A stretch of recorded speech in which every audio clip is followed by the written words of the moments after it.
கோவையில் பிரசித்தி பெற்ற பேரூர் பட்டீஸ்வரர் கோவில் பங்குனி உத்திர தேரோட்டம் விமர்சையாக தொடங்கியது. ஆயிரக்கணக்கான மக்கள் பேரூரா பட்டீசா என முழக்கங்களை எழுப்பிய வண்ணம் தேரை வடம் பிடித்து இழுத்தனர். கோவையில் பிரசித்தி பெற்ற முத்தி தலமாக விளங்கக்கூடிய பேரூர் பட்டீஸ்வரர் கோவில் பங்குனி உத்திர தேரோட்டம் பக்தர்களின் பக்தி முழக்கத்துடன் துவங்கியது.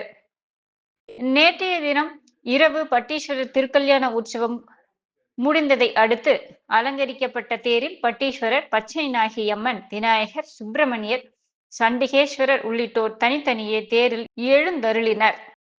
தொடர்ந்து பேரூர் ஆதீனம் மருதாசல அடிகளார் தேரினை வடம் பிடித்து கொடுக்க, பின்னர் தேரை பக்தர்கள் பேரூரா பட்டீசா என முழக்கங்களுடன் இழுத்தனர். முன்னதாக தேவேந்திரகுல வேளார் சமுதாயத்தைச் சேர்ந்த பட்டக்காரர்களுக்கு மரியாதை செலுத்தப்பட்டது.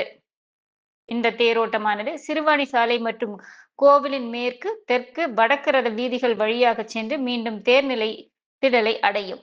தேரோட்டத்தை முன்னிட்டு இந்த பகுதியில் ஆயிரக்கணக்கான போலீசார் பாதுகாப்பு பணியில் மேற்கொண்டனர். மேலும் போக்குவரத்து இப்பகுதியில் மாற்றம் செய்யப்பட்டது.